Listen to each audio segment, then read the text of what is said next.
Bonjour à tous, avec l'aide de Dieu, nous allons étudier le Rambam, les lois de Gzeila, Va'aveda, du vol et de la perte, Perich Hamish, le 5e chapitre, Halacha Aleph.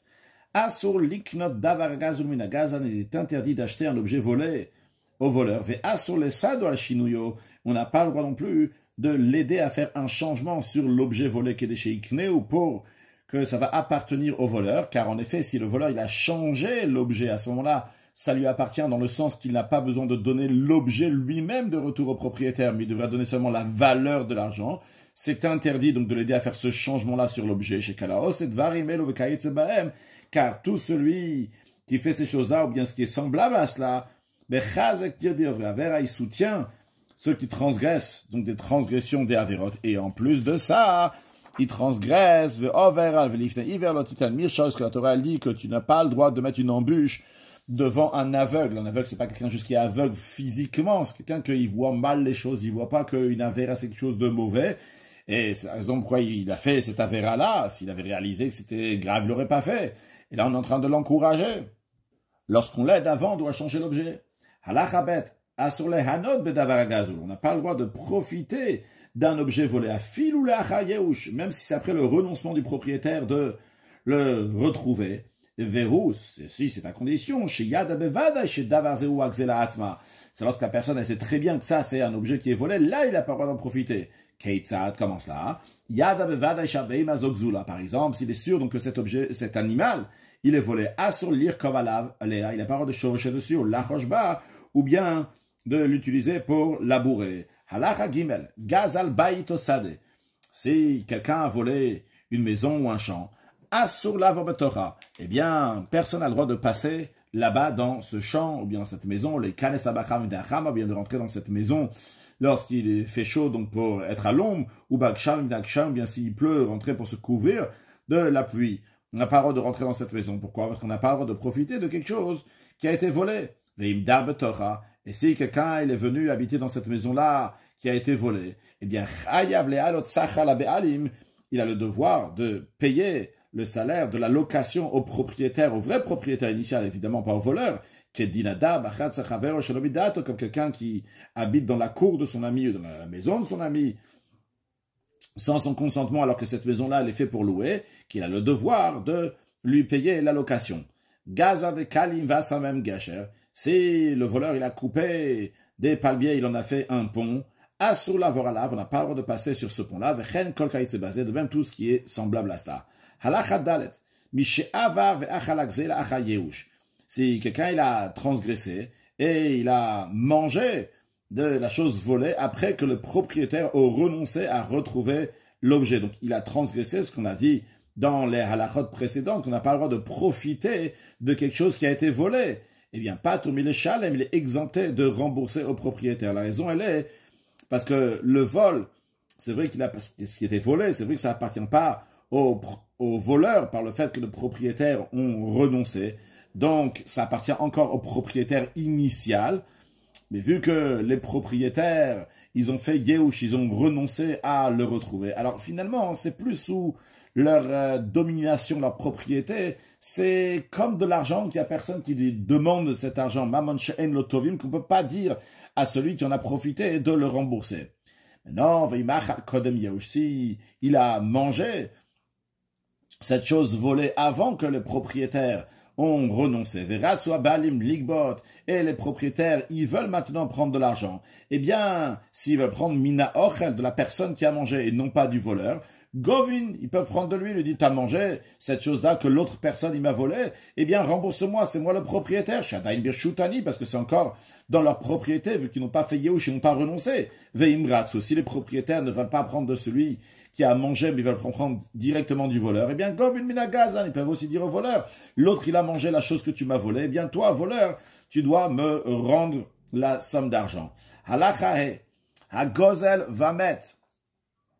Quelqu'un, il a volé et il est mort. Ben Sheikh, il est taxé la banim. Que ça soit qu'il a fait manger ce qu'il avait volé donc à ses enfants. Après que les propriétaires avaient renoncé à retrouver cette chose-là qui a été volée. Ben Sheikh, même qu'il n'a pas donné ça à ses enfants à manger. La mechara, il a vendu à quelqu'un d'autre, ou bien au Havda, ou tout simplement que cet objet-là qu'il a volé a été perdu et actuellement il n'est plus là. Dans tous ces cas-là, que l'objet volé n'était pas dans la propriété du voleur au moment où il est mort, et les héritiers n'ont pas hérité cet objet qui a été volé, alors on va prendre du terrain qu'a laissé le voleur. Iminiar kaka, s'il a laissé un terrain, eh bien, chayav yom leshalem. Dans ce cas-là, les héritiers auront le devoir de rembourser ce que le voleur qui est mort a volé. Aval minamital telim, mais des biens qui sont mobiliers. Einan chayav yom leshalem. Ils n'ont pas le devoir, les héritiers, de rembourser le vol. Pourquoi? Chez Dmei Agzela, parce que l'argent de ce qu'a volé cette personne-là qui est mort, choven el agazan, c'est une dette que le voleur il a de rembourser au propriétaire. Et la règle elle est que venamital telim mishtab le ba'achov, que les biens mobiliers ne s'engage pas pour rembourser le Baal Chov, le créancier, et uniquement les terrains, donc les biens immobiliers, eux, sont engagés pour rembourser les dettes. Ça, c'est d'après la halacha pure, le din, la loi. Mais halacha vav le Ram nous dit que gvar tiknoa geonim, les geonim, qui étaient à l'époque avant le Rambam, ils ont institué l'ingbot Baal Chov que le créancier va, oui, prendre des biens mobiliers, va filer 2020, encore plus que ça, pas seulement si c'est un contrat qui a été écrit, mais même si c'est juste un prêt qui était oral, non pas juste un prêt qui a été à l'écrit. Les filles, c'est la raison pour laquelle, que d'après ce qui a été institué par les Géonim, eh bien, la halacha va changer, ça va pas être comme c'est dit dans la halacha, mais c'est chayavim le shalem. Les héritiers auront le devoir de rembourser au propriétaire. Donc les héritiers du voleur vont devoir rembourser ce que leur père, le voleur, a pris du propriétaire. Ben achro, ben lo achro, ce que les héritiers ont mangé de cette chose-là qui a été volée ou bien ils n'ont pas mangé, ben itiashu abalim, ben itiashu abalim, que ce soit que les propriétaires, ils ont renoncé à retrouver ce vol, ou bien qu'ils n'ont pas renoncé, ben minar kaka, ben mital tnushiniya. Et pas seulement, donc, des biens immobiliers que le voleur mort a laissé, mais même des biens qui sont mobiliers aussi, il va devoir rembourser. Halacha zayin. Din alokeach mital tnuminagazan kelokeach minaganav. Le Ram nous dit, on est en train d'apprendre les lois de Gzeila. Gzeila, donc c'est le vol donc de manière ouverte, contrairement à Gneiva qu'on a appris avant dans le livre de Nezikin, donc qui est celui qui vole en cachette. Et le Ram nous dit que la loi de celui qui a acheté un objet du gazlan, du voleur ouvertement, c'est la même loi que celui qui a acheté d'un ganav de quelqu'un qui a volé clandestinement, qu'on a déjà appris les lois dans les lois de Gneiva. Et le Ram nous dit donc de manière générale, qu'est-ce qu'on a appris là-bas? Que im gazan fursamu, si c'est un voleur qui est connu, tout le monde sait que c'est un voleur, le asubota kanatacho, qui n'ont pas fait ce qu'on appelle un arrangement pour le marché pour que les affaires vont bien se passer. C'est-à-dire, expliquons. La règle, elle est que si Reuven, il a volé de Shimon un objet, et Lévi, il a acheté l'objet chez Reuven, alors que cet objet-là, il appartient à Shimon, eh bien, Shimon peut aller directement chez Lévi, il lui enlève l'objet, il lui dit, cet objet-là, c'est à moi. Tu l'as acheté du voleur. Ça m'intéresse pas, c'est pas mon affaire, va voir avec lui. Ça, c'est d'après la halakha pure. Maintenant, les sages ont fait takanatachouk. Ils ont dit, les gens, ils vont arrêter d'acheter au marché, ils vont hésiter, ils vont dire, ah, j'achète pas, peut-être Reuven c'est un voleur, et comme ça, les gens vont pas acheter. Alors, les sages, ils ont dit, Lévi, t'inquiète pas, achète chez Reuven. Shimon, il va venir, et il va te prendre l'objet à toi, Lévi. T'inquiète pas. Shimon, il te donnera la valeur de l'objet. L'objet, il valait 100 €. T'as acheté, toi, chez le voleur, Reuven, t'as payé 100 €. Shimon, le vrai propriétaire, va te donner à toi, Lévi, l'acheteur, 100 €. Et Shimon, lui, après, va s'occuper avec le voleur pour que le voleur, Reuven, va lui rendre les 100 €. Ça, c'est ce qu'on appelle takanatachouk. Mais, on nous dit que si c'est un gazlan de Foursam, si c'est un voleur que tous les gens savent que c'est un voleur, dans ces cas-là, Lévi, il ne devait pas aller acheter chez Reuven qui est connu pour être un voleur. Et dans ces cas-là, il n'y a pas takanatachouk. Dans ces cas-là, lorsque Shimon, il réalise que l'objet que Reuven lui a volé se trouve chez Lévi, il va aller chez Lévi directement prendre l'objet sans lui rembourser quoi que ce soit. Et c'est les mêmes lois qu'on a appris dans Gneiva, dans le voleur, dans celui qui vole clandestinement. Mais non, mais ne me force à, si c'est pas un voleur connu, dans ces cas-là, asubo takanatachouk. Dans ces cas-là, il y a oui, cette takanas qui est instituée pour le bien, faire des affaires dans le marché. celui qui s'est fait voler, donc le propriétaire de l'objet, Shimon, il va donner à l'acheteur, à Lévi, l'argent qu'il a donné à Reuven le voleur. Velokeach zelato, et suite à ça, donc Shimon, le vrai propriétaire, celui qui s'est fait voler, il va prendre son objet volé de Lévi. Et il repart chez le voleur, Reuven, lui dit, rembourse-moi l'argent que, à cause de toi, j'ai dû donner à Lévi qui a acheté l'objet de chez toi. Maintenant, si les propriétaires ont renoncé de retrouver l'objet volé. Dans ces cas-là, l'acheteur, donc Lévi, il a acheté l'objet lui-même. Il n'a pas besoin de rendre l'objet lui-même. Mais évidemment, si c'était un gazlan mefoursan, donc on savait que c'était un voleur, dans ces cas-là, Lévi, l'acheteur, il doit, oui, rembourser à la personne qui s'est fait voler, à Shimon, la valeur de l'objet, même si l'objet lui-même ne va pas devoir lui rendre. Halachachet, asur lehanot mina gazlan. On n'a pas le droit de profiter du voleur. On ne parle pas ici donc de la chose qui a été volée. On n'a pas le droit de profiter du voleur, des biens qui appartiennent au voleur. Maintenant, s'il y avait une minorité de ces biens qui lui appartiennent pour de vrai, bien qu'on sait qu'il a volé aussi beaucoup. Bien que la majorité de son argent s'est volé. On a le droit de profiter de lui. À moins qu'on sache que cette chose-là précisément, c'est une chose donc qui est volée avec évidence. Ça, on n'a pas le droit d'en profiter. Mais tant que tu sais pas qu'est-ce qui a été volé, qu'est-ce qui n'a pas été volé, tu as le droit de profiter. Halachatet. Bnei Adam shecheskatem gazdan. Des individus qui sont présumés être voleurs. Vecheskat kol mamona mina gazel. Et on présume que tout leur argent vient du vol. Mipnei shemlartan gazdan, parce que leur activité, c'est celle donc des voleurs. Kegona morsin, comme par exemple des douaniers, que le roi les a nommés, mais ils prennent encore plus que ce que le roi il a dit qu'il faut prendre. Vehalistim. Et les bandits, Assoula, notre on n'a pas le droit de profiter d'eux, chez Cheskat Machalzesh au Gazoul, parce qu'on présume que cette nourriture, ces biens-là, eh bien, c'est des choses qui sont volées. Et on n'a même pas le droit d'échanger des dinarim de leur bois dans lesquels ils mettent les choses qu'ils ont volées. Et moi, j'ai besoin de faire le change d'argent, parce que j'ai par exemple des petites pièces, et je vais avoir des grandes, ou j'ai des grandes pièces, je vais avoir des petites, donc je vais échanger chez eux, j'ai pas le droit de profiter de ça non plus chez Akol Bechaskat Zela, parce que tout est présumé être du vol. Halachayud. Natlu morsin ksuto. Si les douaniers lui ont pris son vêtement, verzir l'oxotacharet, ils lui ont rendu un autre vêtement. Ou bien que Natlu chamor, ils lui ont pris son âne, verzir le chamor acher, ils lui ont donné un autre âne, pas celui qui a donné initialement. Are elushelo, ou bien ça lui appartient. Bien que, sûrement, ces douaniers-là, ils ont pris ça de quelqu'un d'autre, et c'est pas juste aussi quand ils l'ont pris chez quelqu'un d'autre. Quand même, il a le droit de s'en servir. Pourquoi? Mais peut-être chez Zokim Khiraï, parce que cet échange-là, c'est comme une vente. Lui, il a donné un vêtement, il a donné un âne. En échange, il a donné un vêtement ou un âne. Donc, il y a ici un chimie rechute, un changement de domaine.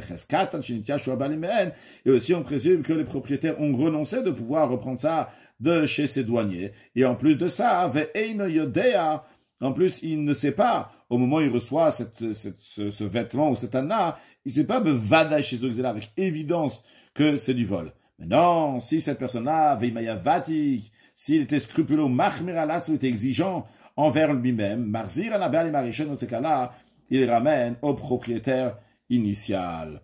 Halacha yudalef, lamed varima morim. Dans quel cas ça s'applique qu'on dit, que le douanier, c'est que listis comme un voleur, un bandit, bisman shamboches goy, dans un cas où le douanier c'est un non-juif, et on dit que sûrement il va prendre plus que ce que le roi il a dit qu'il doit prendre, ou bien, au moches carrément, un douanier que il s'est mis lui-même dans un certain endroit, à l'extérieur d'une ville, à l'extérieur d'un village ou d'une région dans laquelle les gens qui passent là-bas, il va prendre des choses, le roi l'a pas nommé, au moches ou bien dans un cas que le roi l'a oui nommé douanier, ve'en lo kitzba, mais il n'a pas de manière fixe, et donc il n'a pas de limite. Combien d'argent il va prendre sur chaque chose? Et la loker, ce douanier, il prend combien qu'il veut, ou manière, il laisse. Qu'est-ce qu'il veut? Donc telle personne, il va lui prendre tant, l'autre personne, il va lui prendre tant. Donc dans ces cas-là, on dit qu'ils sont considérés des voleurs. Aval meches, shipsakwa melech. Mais s'il s'agit d'une taxe que le roi il a fixée, ve'amar, il a dit, shila karshli, shorvia, qu'on va prendre un tiers ou un quart, d'avoir katsu, ou bien quelque chose de fixe, une valeur donc fixe de telle et telle chose de chaque chose. Et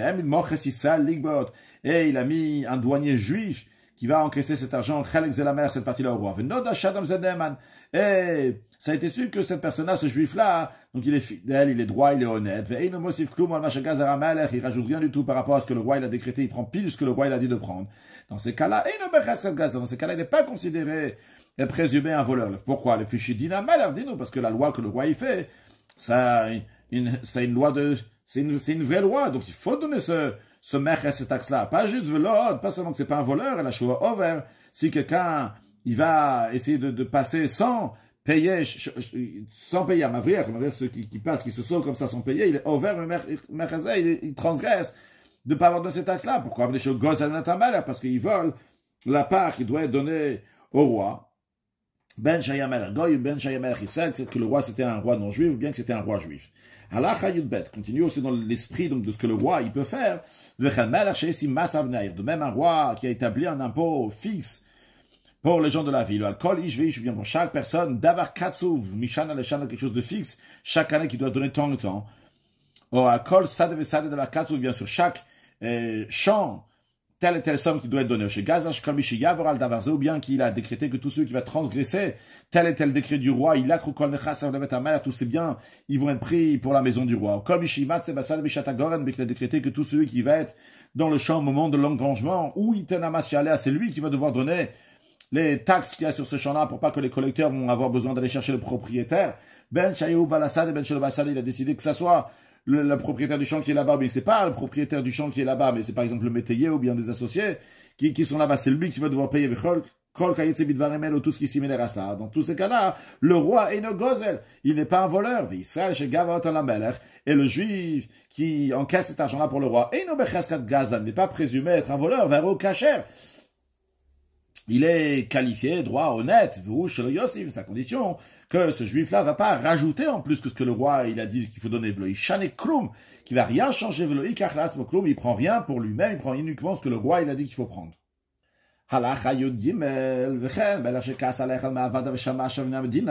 De même, le roi qui s'est mis en colère contre un de ses esclaves ou un de ses sujets du pays, il a pris son champ ou sa cour, et c'est pas du vol. On a le droit de profiter évidemment avec la permission du roi. Celui qui va l'acheter, ce champ ou cette cour-là du roi, bien ça lui appartient à lui. Les propriétaires initiaux ne peut pas les enlever de l'acheteur. Pourquoi? Car ça c'est le roi des rois. De prendre tout l'argent de leur sujet lorsqu'ils se mettent en colère sur leur sujet.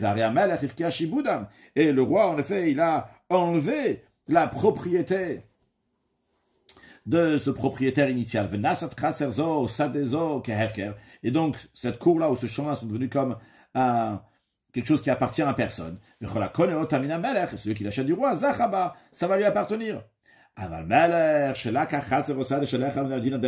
Mais un roi qui a pris une cour ou un champ d'un des gens du pays, donc de manière considéré comme un vol, sans aucune raison, non pas comme les lois que lui-même il a fait, juste il a décidé que celui-là il va lui prendre, Arezé Gazan c'est un voleur, donc va celui qui va acheter du roi, les propriétaires vont lui reprendre, parce que le roi n'a pas fait la loi du roi, il a fait juste une loi pour telle et telle personne, ce qui est injuste. La règle à retenir de tout ce qu'on a dit est la suivante. Toute loi que le roi va fixer, c'est une loi pour tout le monde. Ça va pas être juste une loi pour telle et telle personne que ça fait pas plaisir au roi, que le roi soit en colère, juste lui, ça lui convient pas. Mais c'est une règle pour tout le monde. Et nos gaz, dans ces cas-là, c'est pas du vol. Par contre, par contre, s'il va juste prendre de cet homme-là, et c'est pas comme la loi qui a mis pour tout le monde, la Chamasetze, il a volé cette personne-là sans aucune raison, à raison gaz, dans ce cas-là, ce que le roi il a fait, c'est du vol. Le fichar, c'est la raison pour laquelle Gabay Ameler, les percepteurs du roi, Veshotav, et ses officiers de justice, chez Bochim Asadot Bamas Akatsuv al-Assad, qui vendent les champs saisis pour l'impôt fixé sur le champ, parce qu'il fallait payer une certaine taxe sur ça, et ils l'ont pas vendu, donc ils vendent le champ. Minkar, leur vente, c'est considéré une vente.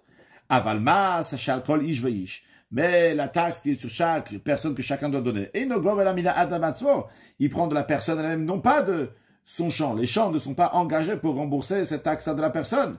S'ils ont dit, ah, il n'a pas payé, on va vendre son champ pour telle taxe, car ce n'est pas une vente. À moins que la loi du roi était que si quelqu'un, il va pas donner la taxe qu'il doit donner pour lui-même, on va prendre son champ et on va le vendre. À ce moment-là, donc c'est oui considéré une loi du roi, vu que c'est une loi qui est pour tout le monde. Et donc, la vente sera une vraie vente.